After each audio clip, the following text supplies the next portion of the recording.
Channel Cerdas Bisnis dan Properti ini dipersembahkan oleh inacademy.id.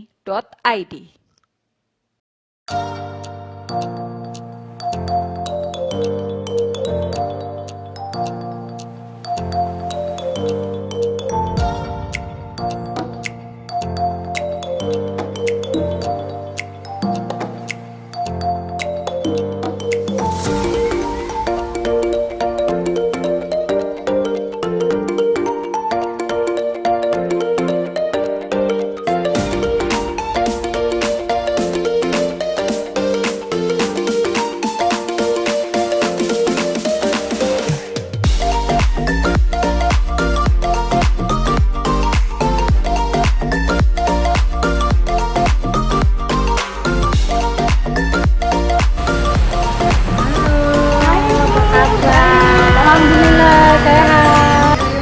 Ya Bu. Wow, rumahnya gede sekali Bu, nyaman banget.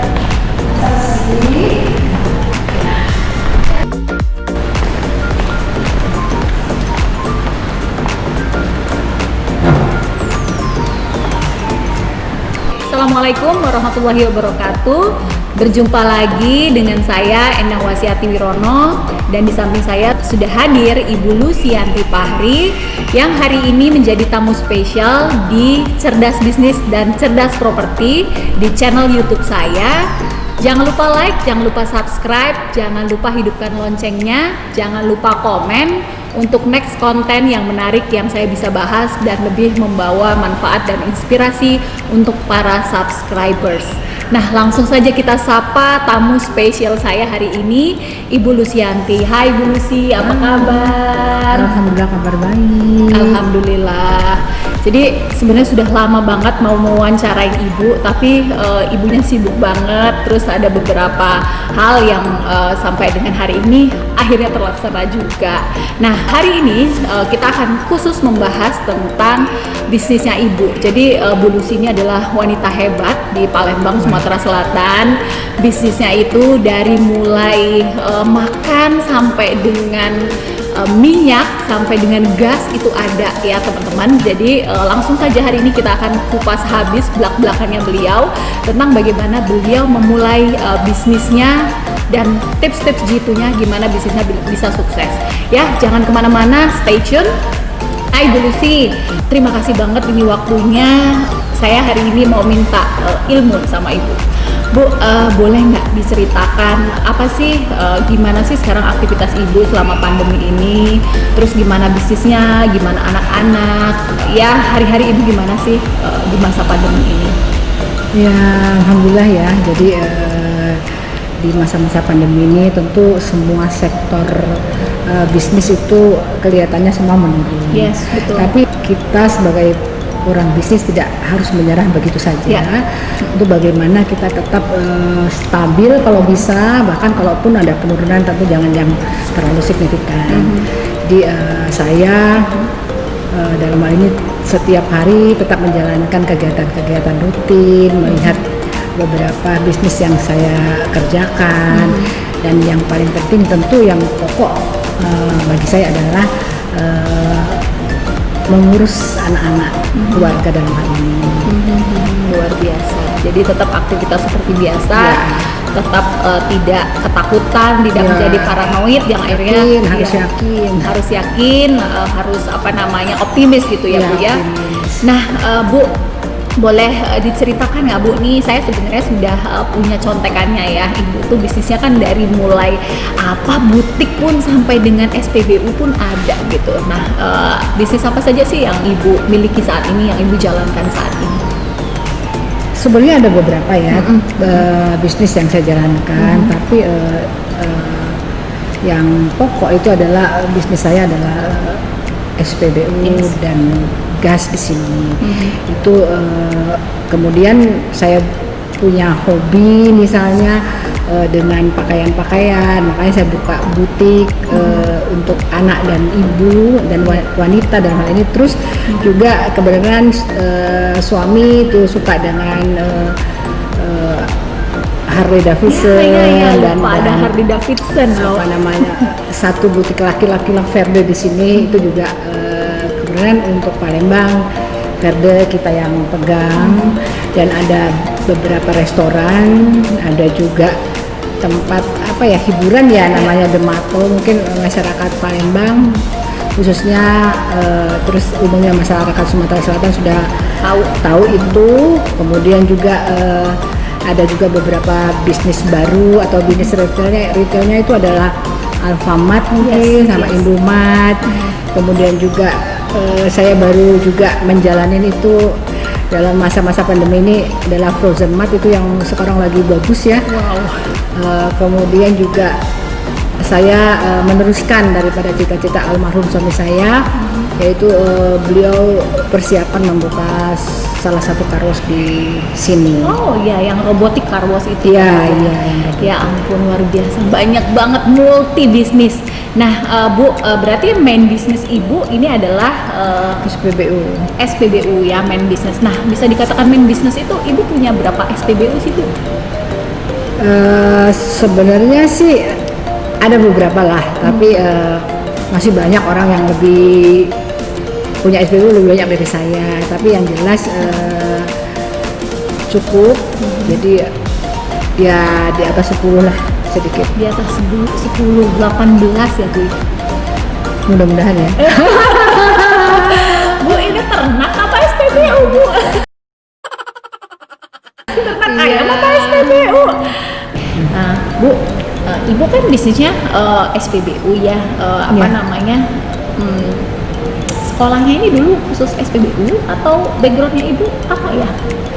Terus jago bisnis, apakah Ibu ambil diploma atau master of business gitu? Oh enggak, saya ini sebenarnya basicnya adalah teknik sipil ya. Jadi S1 teknik sipil dan S1 ekonomi manajemen. Jadi awalnya saya tidak bisnis SPBU, tapi saya adalah konsultan teknik yang mana baik perencanaan maupun pengawasan jalan, jembatan, dan gedung. Dan itu saya jalani dari awal saya selesai kuliah tahun Usia berapa tuh kira-kira? 24 ya. 24 tahun. Wow. 24 tahun.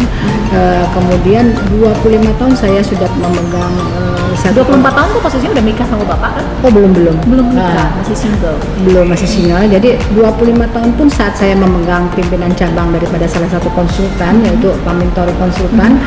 Konsultan pusatnya ada di Jakarta. Nah, itu saya umurnya 25 waktu itu, 25 tahun.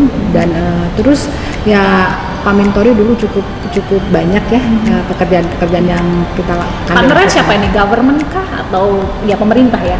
Pemerintah dan swasta juga. Iya, swasta juga dulu. Kalau swasta kita pernah bangun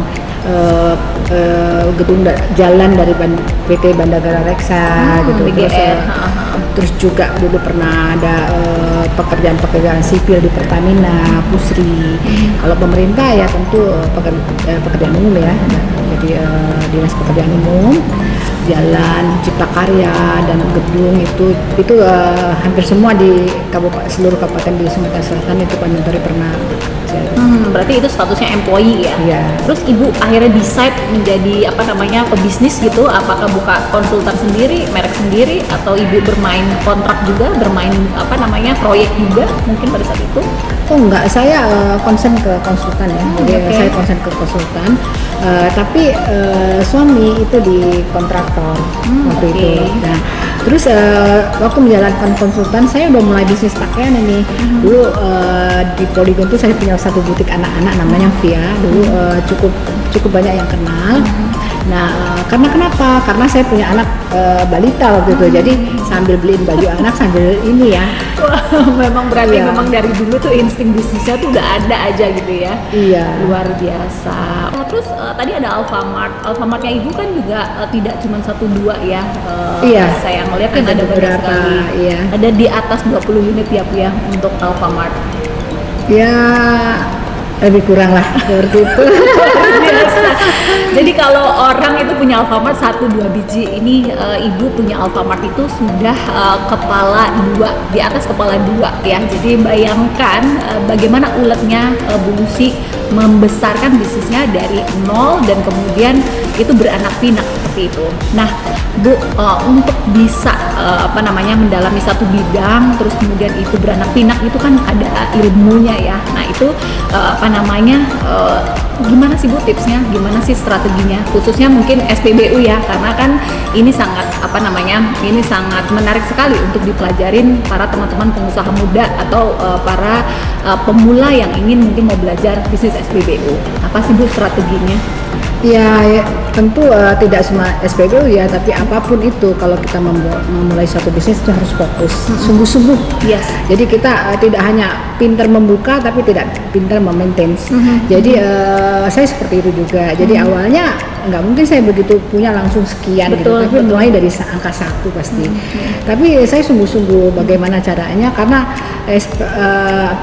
SPBU itu menjual, melayani pembeli. Nah, jadi kita bagaimana caranya pembeli itu merasa puas dengan membeli bahan bakar di tempat kita, dan kita akan selalu mendengar apa yang dikeluhkan oleh customer kita, walaupun itu sepertinya halnya kecil, tapi itu benar-benar harus kita perhatikan. Kemudian di dalam manajemennya itu saya menerapkan ke staff-staff itu bahwa bekerjalah sesuai porsinya. Jadi jangan sampai nanti yang punya porsinya bendahara tapi dia mengurusin tentang datangnya minyak, itu nggak boleh. Tupoksi lah Bu ya. Tupoksi, kemudian juga dan itu tetap harus kita awasi. Yes. Karena kalau namanya pembelian minyak itu berkaitan dengan dananya cukup besar, walaupun marginnya ya kecil, tapi kalau kita bisa memaintain dengan baik ya itu akan mendapatkan hasil sesuai dengan harapan kita tentunya. Yes. Jadi saya berusaha, kalaupun memang tidak bisa kita kerjakan sendiri, kita harus mengambil mengambil seorang profesional untuk di sini. Jadi lebih baik kita mengambil profesional 1 orang daripada kita memperkerjakan 10 orang tapi tidak bisa maksimal. Seperti itu yang saya director lah ya. Iya. Jadi seperti itu, dan saya akan terus evaluasi setiap SPBU apabila ada penurunan, kenaikan pun saya evaluasi, karena tentu kalau ada kenaikan penjualan saya akan bertahan di situ. Yes. Nah, tapi kalau apa yang membuat itu naik gitu ya, kalaupun turun apa itu yang membuat turun, betul, seperti itu. Dianalisa ya Bu ya. Iya, nah itu item per item. Jadi misalnya pertalite-nya gimana, pertamax-nya gimana, terus juga yang bersubsidi gimana, sehingga nanti kalau kita memang di salah satu SPBU itu bahwa yang kencang itu misalnya di pertalite, kenapa harus kita beli banyak-banyak yang pertama? Ya, jadi modalnya tuh lebih baik kalau misalnya 10.000 liter pertalite laku, ya kita minimal 15.000 lah kita save untuk ada gitu. Tapi kalau misalnya kita cuma laku 5.000 liter, harus kita beli 15, ada 10 yang uang yang tertanam yang tidak bisa diputar dengan cepat. Nah, itu juga sebagai owner itu harus kita sikapi. Iya, bagaimana memilih stok yang harusnya itu stok mana sih yang paling laku? Betul, manajemen stok. Iya. Nah, Bu, bicara Ibu tentang SPBU begitu expert sampai jumlahnya tuh sampai banyak seperti itu. Ini kan ilmu yang tidak mudah itu, apalagi Ibu pengusaha wanita gitu. Nah, ini tuh bisnis warisan ataukah bisnis yang memang Ibu rintis dari nol dulunya? Gimana sih Bu? Ini saya rintis dari nol ya, karena dulu saya seorang konsultan teknik, karena saya basicnya adalah teknik sipil. Tapi ketika almarhum suami saya diberikan amanah untuk di salah satu daerah, maka saya mencoba, saya harus ikut sebagai makmum istri, saya harus ikut suami. Tapi karena kita kebiasaan kerja, jadi saya memilih bisnis apa ya, secara fisik saya tidak ada, tapi saya masih bisa memanage daripada usaha. Maka waktu itu sepakat sama bapak bahwa kita pilihlah SPBU. Ya, ya. Dan itu tadi ya, SPBU itu memang marginnya kecil, tapi dia itu cash tiap hari, Iya. dan itu juga memang real Besar, gitu ya, iya. jumlahnya besar seperti itu. Jadi memang low margin tapi high volume gitu. Jadi Iya. ibu strateginya itu ya punya banyak gitu, biar bagaimana omsetnya itu menjadi besar, Iya. gitu ya Bu ya. Wow, luar biasa, ini ilmu mahal sekali Ibu. Nah, Bu, kalau bicara tadi kan bisnis Ibu banyak ya, mulai dari butik pun ada, terus usaha yang kayak Ibu pernah cerita ke saya bahwa ngulek lote pun juga Iya. ayo jadi gitu. Iya. Nah, dengan segudang bisnis Ibu yang A to Z itu kok Bu Lucy tuh kok masih mau gitu, kasar kata kok belanja sendiri ke Mangga 2 gitu, Nah. terus ngulek bumbu gitu untuk buka toko lote gitu kan. Apa yang membuat Ibu tuh tetap setia gitu terhadap hal-hal kecil itu? Saya selalu menikmati apa yang saya kerjakan ya. Jadi tidak menilai bahwa saya harus bisnis dengan bisnis yang besar. Tapi seperti kenapa saya punya toko lote itu. Jadi saya pergi ke Jogja waktu itu. Jadi saya lihat di pasar Beringharjo itu di depannya tuh banyak sekali yang jual. Apakah dalam pikiran saya apakah laku ini? Saya lihat kalau nggak laku pasti berangsur satu persatu hilang, tapi itu enggak. Terus saya lihatin, kenapa ini nggak saya lakukan juga di Palembang gitu. Terus saya coba sampai dengan rasanya pas. Kemudian saya buka di tempat permainan yang kita punya juga, Demago, di sana. Jadi dengan tenaga waktu itu Mbak yang membantu saya di rumah gitu. Ya ampun, luar biasa. Jadi intinya ya tadi ya, menyalurkan hobi, terus juga Iya. membantu kan, Iya. artinya memberikan pekerjaan untuk si Mbak yang bantuin itu, terus juga ada side income juga, ada Iya. revenue stream yang lain. Iya. Luar biasa. Nah Bu, apalagi belanja ke Mangga 2, wah kok Ibu masih mau gitu kan, hasilnya ngisi butik, kenapa nggak suruh orang aja belanja gitu? Iyalah Mbak En, masa saya mesti ngeliatin orang ngisi minyak terus jadi ya, harus sekali-sekali ya lihat-lihat perempuan cantik ya yang bajunya bagus-bagus, boleh dong, masa saya orang ngisi minyak terus, jadi ya aduh bisa pusing. Hiburan ya Bu ya, jadi bisnis sambil menghibur diri Iya. juga, luar biasa. Yuk En, yuk minum yuk. Iya, Cicipin. makasih Ibu. Wah, ini menu di resto Kedai Tiga Nyonya ya Bu ya? Ya ini minuman kesehatan. Wow, luar biasa. Ini apa Bu namanya? Healthy drink. Jadi terdiri dari belimbing, kemudian Segar Bu. iya serai sama apa? Pokoknya segar, anget gitu. Belimbing Ibu. Ya, Ada belimbing. Nah, ini minuman favorit saya kalau di Kedai Tiga Nyonya. Terus cirengnya juga enak banget. Tahunya juga enak banget.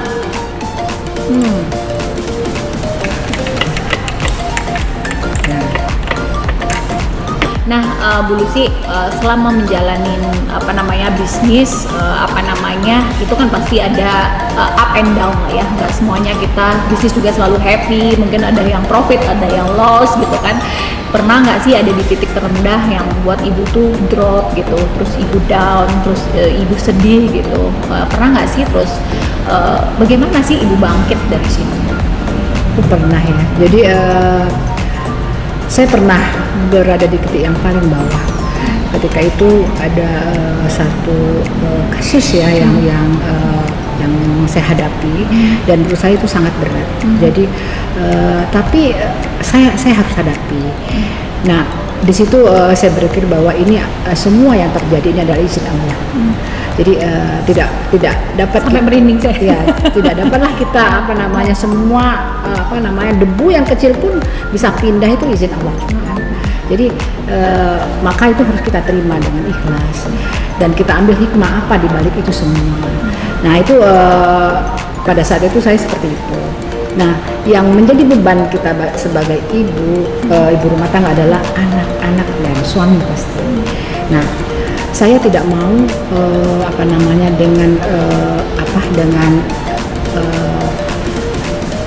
yang saya dapatkan ini, kasus yang saya dapatkan ini akan menjadikan anak saya menjadi terganggu lah katakanlah. Secara psikologis. Iya. Tapi saya harus berikan motivasi bahwa saya harus tanamkan ke mereka, memberikan mereka pengertian bahwa ini adalah takdir Allah yang harus kita jalani. Jadi ibaratnya kalau kita cita-citanya mau ke misalnya kemana, ke terminal, maka jalan yang diberikan Allah ke kita harus melewati ini, baru kita bisa mencapai terminal itu. Dan kita harus semangat, pokoknya harus sampai ke sana. Nah, di situ saya mencoba bangkit, mencoba membesarkan hati sendiri, jadi memotivasi diri sendiri. Kalau enggak kita siapa lagi gitu.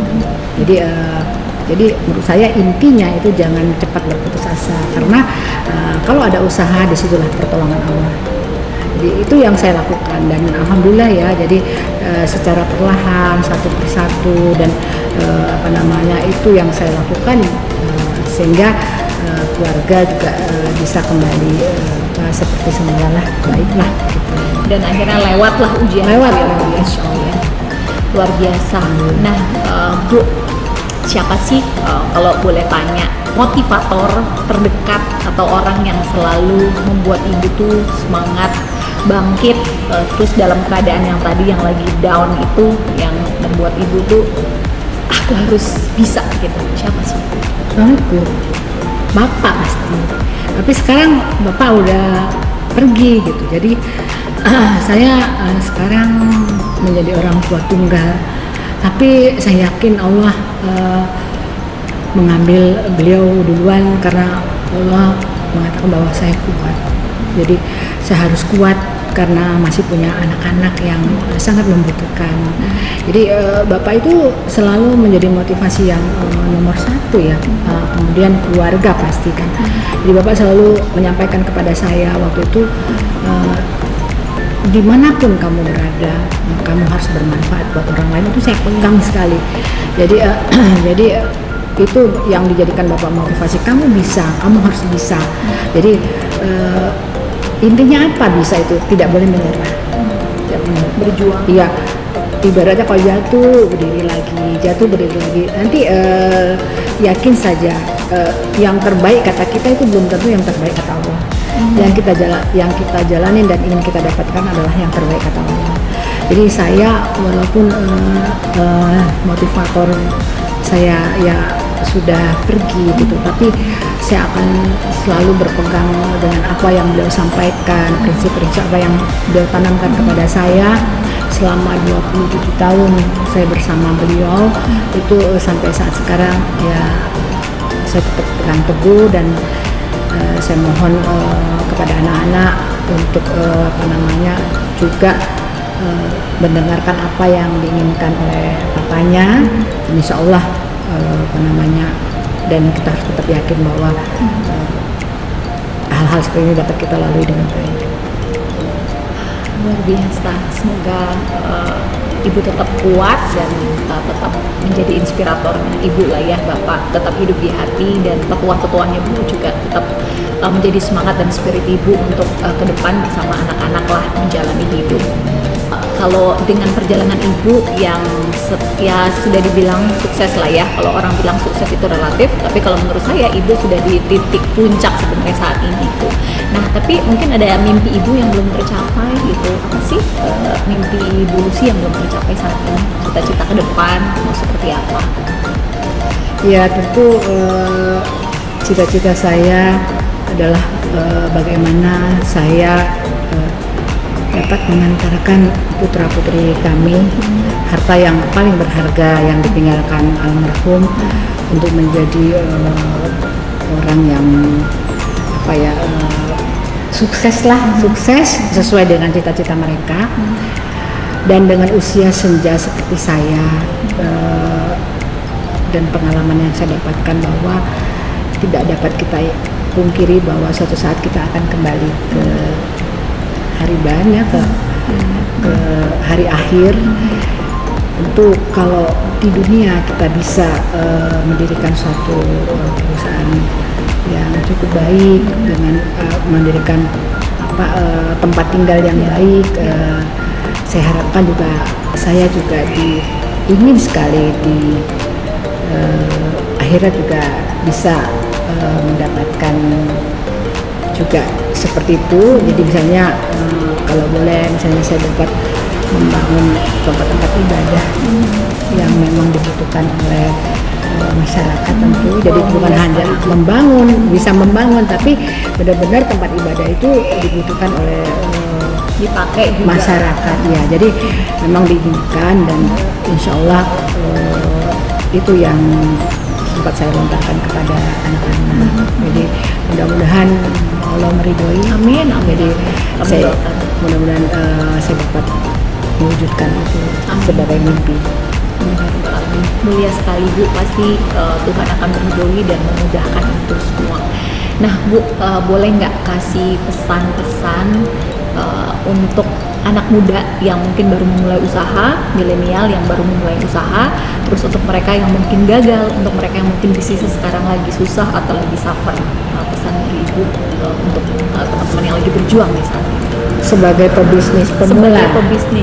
Sebagai pebisnis pemula, terus mungkin yang sekarang bisnisnya lagi unhappy, itu pesan-pesan Ibu. Yeah. Jadi sebagai pebisnis pemula tentu kita harapkan bahwa adik-adik punya semangat yang tinggi untuk tetap yakin, percaya bahwa bisnis yang dilakoni atau yang dijalankan itu akan dapat menjadi bisnis yang katanya sekarang bisnis yang meledak lah maksudnya. Jadi yang nge-boom gitu.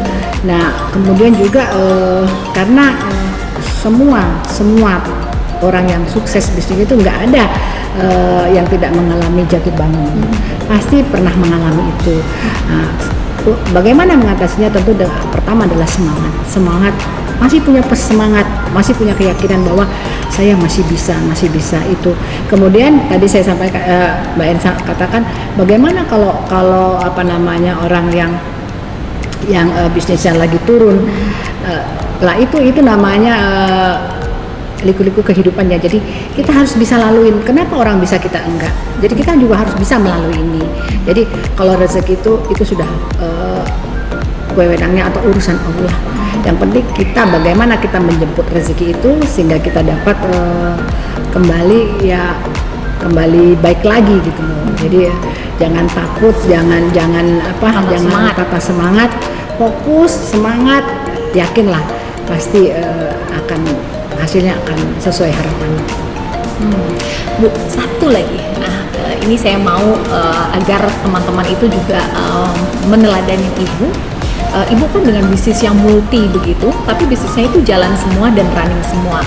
Sampai di titik mana untuk pebisnis pemula itu boleh multi bisnis gitu. Jadi apakah dia harus sudah punya tim yang solid, ataukah sudah barometernya tuh di titik mana sih mereka boleh punya bisnis yang banyak gitu. Karena kan ada yang bilang kan harus fokus nih, kalau sudah multifungsi tapi belum mampu nanti malah jadi berantakan gitu. Nah gimana sih Bu tipsnya? Jadi kalau kita mempunyai satu bisnis, maka apabila kita sudah mendapatkan sistem, jadi maksudnya kita sudah mengatakan bahwa bisnis saya bisa maintain misalnya dari jauh, kita sudah mendapatkan satu pola, maka ini bisa kita kembangkan. Misalnya yang berkaitan dengan bisnis utama. Misalnya contoh, misalnya kita punya kos-kosan misalnya. Nah, ini 50 kamar kita punya. Terus apa sih yang berkaitan dengan kos-kosan ini? Ada misalnya laundry, bisa juga catering. Kita tawarkan laundrynya bisa kita ambil, kita jemput dengan harga yang murah. Kemudian makannya kalau orang misalnya satu kali makan 15.000 ya kita bisa 12.000. Dan ini dari bisnis-bisnis yang ada kaitannya dengan bisnis utama. Jadi tetap konsen di bisnis utama, tapi peluang-peluang yang berkaitan dengan bisnis utama itu adalah peluang yang pertama yang harus kita ambil. Tapi yang pasti tadi harus sudah ada sistem. Iya, sudah harus ada sistem. Terus kalau mengenai tim Bu, tim juga mungkin harus ada ya. Iya, sangat perlu itu. Jadi tim itu harus punya kita. Jadi jangan sampai hanya satu orang. Itu tidak boleh. Membackup kita ya. Iya. Jangan sampai mungkin sebagai pebisnis terjebak ke dalam operasional. Iya. Kan? Atau kita istilahnya tuh semua manajemennya di kantong kita gitu loh. Jadi capek one man show ya. Iya, jadi kita capek sendiri gitu. Tapi kenapa kita tidak mencoba percaya dengan orang yang profesional dan dengan memakai orang profesional kita bisa melakukan beberapa bisnis. Kalau kita sendiri cuman terbatas dong gitu kan. Baik, jadi saya recap kalau tipsnya untuk teman-teman yang mau berbisnis multi itu pastikan sudah punya sistem, pastikan punya tim yang memang solid, yang memang mampu untuk mentranslate ide-ide yang dimiliki oleh teman-teman pemilik bisnis seperti itu ya Bu ya. Terus kemudian juga punya bisnis kalau bisa yang mensupport bisnis utamanya, Iya. gitu, yang bisa menambah revenue stream. Iya. Wow, oke, Bu Lucy hari ini sangat luar biasa wawancaranya. Semoga apa yang menjadi mimpi Ibu semuanya tercapai, Amin. dimudahkan, diridhoi oleh Allah. Bisnis yang ada semakin besar, semakin menggurita, dan semakin bermanfaat untuk semua masyarakat Palembang, Sumatera Selatan, dan bahkan Indonesia untuk teman-teman yang menonton serial Cerdas Bisnis dan Cerdas Properti kali ini. Baik teman-teman, jangan lupa like, jangan lupa subscribe, jangan lupa komen untuk konten di video-video ke depan yang saya akan share yang tentunya akan membawa manfaat untuk teman-teman para subscriber. Terima kasih banyak Bu Lucy. Kita akhiri dengan Assalamualaikum warahmatullahi wabarakatuh. Channel Cerdas Bisnis dan Properti ini dipersembahkan oleh inacademy.id.